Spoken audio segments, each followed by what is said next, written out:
किष्किंधा नगरी से किया गया है। आपके जेब में जो 50 रुपए की नोट पड़ी है उसे निकालिए और देखिए उस पे बिल्कुल हूबहू यही रथ बना हुआ है। ये देखिए पूरी की पूरी।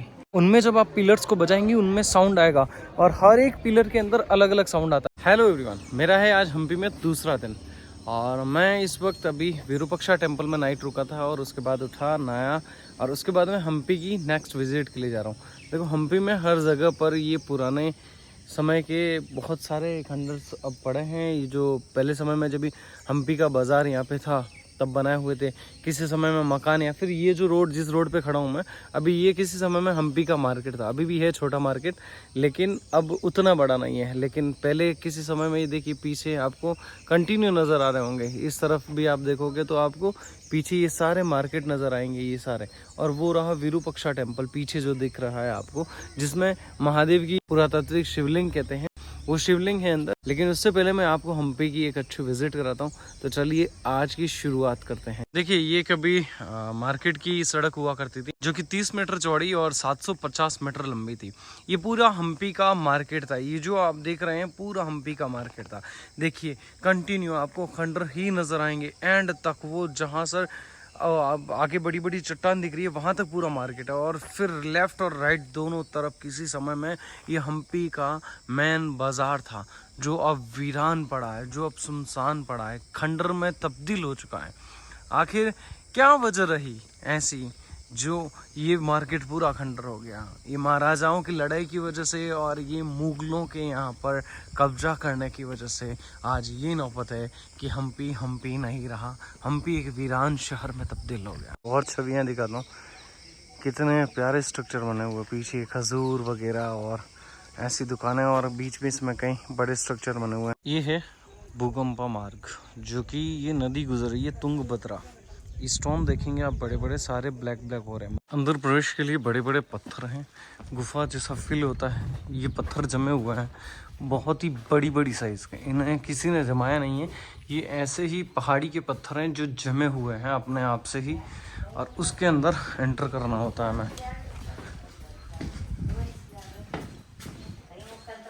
जब उन बड़े बड़े पत्थरों को क्रॉस करके आते हैं तो पीछे देखिए बहुत सारे अभी भी ये स्ट्रक्चर बने हुए हैं। उस तरफ एक बड़ा सा मंदिर है और बहुत सारी चीज़ें बनी हुई है। यहाँ पर एक राइड बड़ी प्रसिद्ध है, मतलब अपने टोपले जैसी नाव होती है बड़ी सी, जो कि बांस से बनी हुई होती है। उसमें बैठकर पानी में राइड करते हैं, जो कि बहुत ही ज़्यादा प्रसिद्ध है। और लोग यहाँ पर जो भी देश विदेश से सैलानी आते हैं वो बहुत ज़्यादा लुत्फ़ उठाते हैं इस चीज़ का। इस तरफ अभी बहुत सारी पड़ी है, ये धीरे धीरे अभी शुरू होगी। जैसे दिन ऊपर निकलता जाएगा, खिलता जाएगा दिन, उस हिसाब से। यह मंदिर है कोदंडराम का, जो कि तुंगभद्रा नदी के दाहिनी तरफ बना हुआ। बाली और सुग्रीव की लड़ाई के बाद जब बाली का वध होता है, सुग्रीव जी राजगद्दी सिंहासन पर बैठते हैं, तो लक्ष्मण जी ने इसी मंदिर के यहाँ पर उनको मुकुट पहनाया था। इसी मंदिर के यहाँ पर ऐसी मान्यता है। और दूसरा, यहाँ पर इस मंदिर के चारों तरफ हनुमान जी के आराम करने की ऐसी प्रतिमाएं भी बनी हुई है बहुत सारी, जहाँ अंदर भगवान कोदंडराम जी को यह मंदिर समर्पित है। यहाँ पर उनकी मूर्ति विराजित है। नाग रूपी कुछ शिलाएं भी हैं, नागा को समर्पित हैं ये शिलाएं। इसमें राम, लक्ष्मण, सीता जी और सुग्रीव जी की प्रतिमा है, विशाल प्रतिमा, जो कि पूरे ब्लैक पत्थर की है और इतनी सुंदर और प्यारी दिखती है कि आप अगर दर्शन करें तो आनंद आ जाएगा। मैंने एक वीडियो में राम जी के सेंटर में जो मूर्ति दिख रही है वो भगवान श्री राम की है, उसके दर्शन होंगे शायद। हम्पी में जहाँ पर भी आपकी नज़र घूमेगी वहाँ पर आपको कुछ न कुछ हेरिटेज प्लेस देखने मिलेगा, मतलब कि पुराने स्मारक स्थल। कोई न कोई या तो मंदिर होगा या फिर कुछ न कुछ ऐसा सामूहिक भवन बने हुए हैं, लोगों के रहने के लिए कंपाउंड्स बने हुए हैं। ऐसी बहुत सारी चीज़ें हैं, हर जगह पर कुछ न कुछ नया एक्सपीरियंस और नई चीज़ देखने मिलती है। हम्पी में अभी मैं जहाँ गया था वो एक मंदिर है ऊपर बजरंगबली का, जिसमें एक अलग ही तरह की मूर्ति है। भगवान हनुमान साधना में बैठे हुए हैं और जो अपना स्टार की डिज़ाइन बनाते हैं हम, उस स्टार के बिल्कुल सेंटर में भगवान हनुमान विराजित हैं और ध्यान मुद्रा, जो कि बहुत शांत वाली महसूस होती है। हम्पी सच में मेरी अब तक की इतनी लोकेशन में एक बहुत ही प्यारी लोकेशन है ये। मैंने सोचा नहीं था कि यहाँ पर इतना सब कुछ है। मैंने हम्पी के बारे में थोड़ा बहुत कुछ पढ़ा भी था। दूसरा, इसे किसी समय में रामायण काल में इसका जो उल्लेख किया गया है वो किष्किंधा नगरी से किया गया है। वही किष्किंधा नगरी जो कभी बाली और सुग्रीव की किष्किंधा नगरी हुआ करती थी, और किसी समय में यहाँ पर वानर सेनाओं का राज था, यहाँ पर वानर राज करते थे। और इधर देखिए इस पहाड़ी के नीचे भी एक कुछ तो भी स्थान बना हुआ है ये, और दूर से देखोगे तो ये पूरी ऐसी पहाड़ी है पत्थरों वाली, उसके नीचे कहीं ये मंदिर बना हुआ है। ये जो तुंगभद्रा नदी है इसके किनारे पर ही बना हुआ है शिवालय, और यहीं से वराह मंदिर है जहाँ से सुग्रीव जी जो थे, ये जो शिवालय है यहीं से सुग्रीव जी जो थे वो कहीं गुफा में जाने का मार्ग है। सुग्रीव जी बहुत बड़ी सी शिला होती है, मतलब उसके अंदर चले जाते हैं और आगे पहाड़ से वो बहुत बड़ी शिला से बंद कर देते हैं, ऐसी कुछ कहानी है आपने सुनी होगी। वो इसी चट्टान के आसपास, इसी शिवालय के आसपास में कहीं ऐसा उसका उल्लेख माना जाता है कि यहाँ पर सुग्रीव जी की वो बड़ी सी गुफा। तो अभी मैं जो सुग्रीव जी की गुफा है वहाँ पर घूम रहा हूँ मुझे, और ये रुपया बने हुए हैं, मतलब सुग्रीव जी का, आप सुग्रीव है ना, और ये बाली जी का बने हुआ। अरे वाह बड़े मस्त, एक बार जय श्री राम।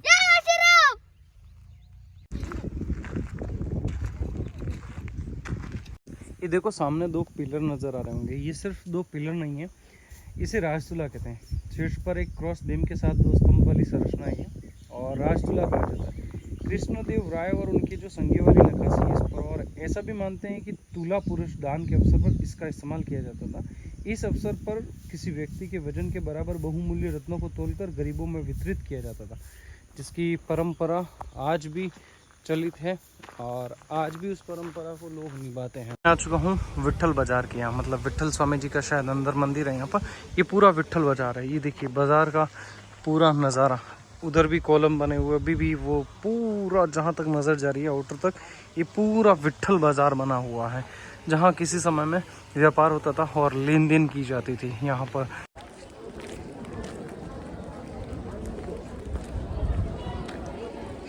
अंदर जब प्रवेश करते हो तो कुछ इस तरीके का है, ये कॉलम्स पिलर वगैरह अभी भी खड़े हैं इनके ऊपर। पहले कभी छत थी, चारों तरफ बिल्कुल बंद था, बड़ी बड़ी दीवारें थी। अभी बहुत सारे कंपाउंड्स बने हुए हैं, मंदिर के कंपाउंड्स वगैरह, बहुत सारी चीज़ें। और एक चीज़ जो बहुत ही यूनिक और आज भी आप हर रोज़ उसे देखते हैं, वो चीज़ दिखाता हूँ। और वो क्या है बताता हूँ आपको मैं। जो आप 50 रुपये की नोट पर रथ देखते हैं, सिंगल स्टोन में बना हुआ है, पूरा सिंगल स्टोन में, एक ही पत्थर को काट कर उस पर नक्काशियाँ कर रखी है। और वो रथ ये रहा आपकी नज़रों के सामने, यही वो रथ है जो आज की टाइम में आप 50 रुपये की नोट पर देख पा रहे हैं। आपके जेब में जो 50 रुपये की नोट पड़ी है उसे निकालिए और देखिए उस पर बिल्कुल हूबहू यही रथ बना हुआ है जो आपकी नज़र के सामने इस वक्त। देखो ये विट्ठल बाजार के अंदर आते हैं तो 2-3 मंदिर के स्ट्रक्चर बने हुए, एक दो और कुछ इस तरफ। अब इन स्ट्रक्चर्स की बात करें तो ये देखिए आपकी डिज़ाइन सिंगल वन स्टोन है ये पूरा।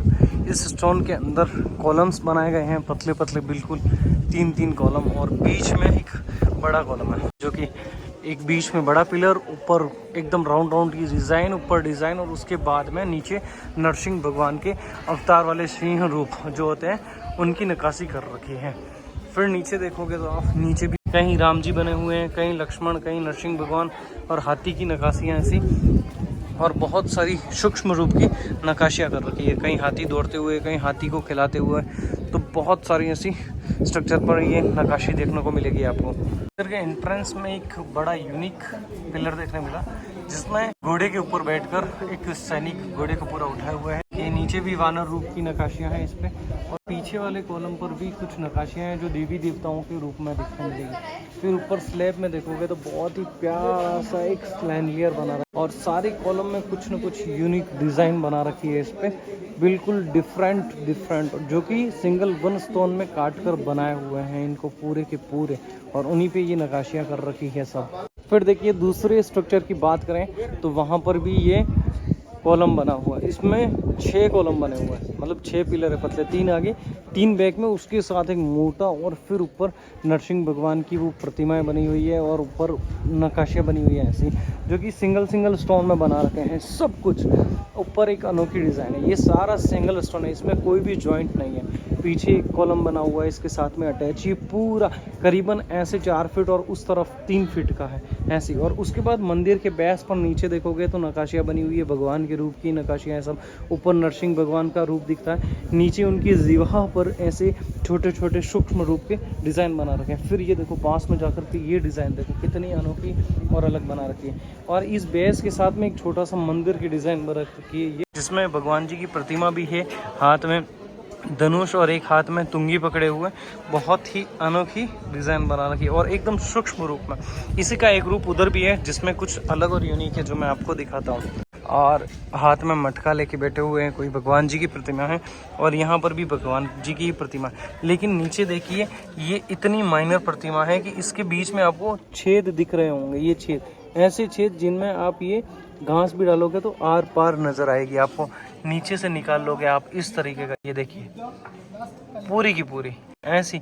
और सिंगल स्टोन में डिज़ाइन बनाई हुई है। सोचिए उस समय तो इतनी टेक्नोलॉजी थी नहीं, तो फिर ये कलाकारी कैसे। ये इस मंदिर का प्रांगण है और ये इधर गर्भगृह है, जहाँ पर अब मूर्ति नहीं है। पहले किसी समय में यहाँ पर मूर्ति थी, जब राजाओं पर हमला हुआ तो तोड़फोड़ में उस मूर्ति को भी चोरी कर लिया गया या फिर तोड़फोड़ कर दिया गया। इस तरफ भी साइड में बना हुआ, जहाँ नीचे उतरते हैं तो परिक्रमा मार्ग है पूरा। ये उस मंदिर के पीछे का क्षेत्र है, ये पूरा मंदिर है उठा हुआ, और पीछे का क्षेत्र पूरी परिक्रमा मार्ग, पूरे परिक्रमा मार्ग में अंधेरा है। और ऐसे मंदिर के निचले हिस्से में बनाया हुआ इसे आउटर में, और फिर कुछ स्टेप्स हैं, उन्हें चढ़कर वापस से बाहर निकलना होता है हमें। मैं जिन पिलर्स की बात कर रहा था कि एक ही पत्थर में बहुत सारे पिलर्स बनाए हुए हैं, ये वही पिलर है जिनमें से आज भी म्यूजिक की ध्वनि आती है। ये भी बंद कर रखा है, लिखा हुआ है कि वर्क प्रोग्रेस पे, इसलिए किसी को जाने नहीं देते हैं। ये वही पिलर्स हैं जिनको बजाने पर अलग अलग ध्वनि आती है, एक जैसी नहीं। हर पिलर के अंदर अलग अलग साउंड सुनाई देता है। आप यूट्यूब पे सर्च करेंगे तो आपको बहुत सारी वीडियोस भी मिल जाएगी इसके म्यूजिक की। दूसरा, ये जो विट्ठल बाजार है पूरा एक तरह का किसी समय में इंटरनेशनल घोड़े का बाजार था, जहाँ पर घोड़ों की बिक्री होती थी। पीछे एक जो आपको भी दिख रहा है स्ट्रक्चर, वो सारे पिलर्स जो हैं उनमें अलग अलग साउंड होता है, जब आप बजाते हैं तो बंद कर रखा है। लेकिन इस तरफ भी वैसे पिलर हैं कुछ कुछ, उनमें साउंड नहीं आता। ये बड़ी रहस्य की बात है कि उन्हीं में साउंड आता है। और इस वाले में दो स्ट्रक्चर है, एक ये रहा पीछे और एक वो रहा। उनमें जब आप पिलर्स को बजाएंगे उनमें साउंड आएगा, और हर एक पिलर के अंदर अलग अलग साउंड आता है। और इस वाले में आप बजाते हैं तो कोई ध्वनि नहीं, ऐसे जैसे स्टोन बज रहा हो वैसे ही बज रहा है। यह पूरा मंदिर किसी समय में पेंटेड था, इसके ऊपर अलग अलग लाल, पीले, नीले, सफ़ेद ऐसे कलर भी कर रखे थे। लेकिन मुगलों ने जब इस पे आक्रमण किया तो इसे पूरा जला दिया गया। अब नक्काशियाँ जो कार्विंग वर्क है वो तो वैसा का वैसा रह गया, लेकिन कलर पूरा जल गया। लेकिन एक और एग्जांपल दिखाता हूँ आपको, एक और नमूना दिखाता हूँ कार्विंग का, जो कि बहुत ही अच्छा दिखता है, बहुत ही यूनिक। ये जो ऊपर लोटस दिख रहे हैं आप, ये बहुत ही बड़ा है, ऐसे भी 4.5 फीट का और ऐसे भी 4.5 फीट का। उसके अंदर कार्विंग कर रखी है, छोटी छोटी बिल्कुल माइनर कार्विंग। मतलब पत्थर है, उस पत्थर की अंदर डीप डेप्थ होगी कम से कम 1.5 फीट की, उसके अंदर इसमें कार्विंग कर। जिस समय में इसकी कार्विंग की थी उस समय में तो ना तो गॉगल थे, ना कोई ऐसे सन ग्लासेस या फिर कोई सेफ्टी ग्लासेस थे, फिर भी ऐसी डीप कार्विंग करना मतलब बहुत ही बड़ी बात है। क्योंकि उन लोगों का विज़न बहुत क्लियर था। जब ये लोग कुछ बनाते थे, जब उनको कुछ बनाना होता था, फिर वास्तुशास्त्र के हिसाब से जो डिज़ाइन मिलती थी, उनका एक माइंडसेट होता था कि ये विज़न के हिसाब से हमें ये चीज़ बनानी है, और वो उन चीज़ों को बनाते थे, तराशते थे, कार्विंग को अच्छे से अच्छी करने की कोशिश करते थे। और इतने खतरनाक कलाकार हुआ करते थे पहले के समय में, जिनको जो चीज़ कागज़, पन्ने या फिर वास्तुशास्त्र में उस हिसाब से जो चीज़ें चलती थी उनके हिसाब से बताया जाता था, हूबहू वैसे ही बनाया करते थे। और साथ ही इस विट्ठल बाजार वाली वीडियो को यहीं पर समाप्त करते हैं। आशा करता हूँ वीडियो बहुत अच्छी लगी होगी। अगर अच्छी लगी तो इसे लाइक करना नहीं भूलें। हम्पी की बहुत सारी सीरीज़, बहुत सारी वीडियोस आने वाली है बैक टू बैक, और एक वीडियो को यहाँ और समाप्त करते हैं। आशा करता हूँ बहुत प्यार देंगे इस सीरीज़ को आप। शुक्रिया।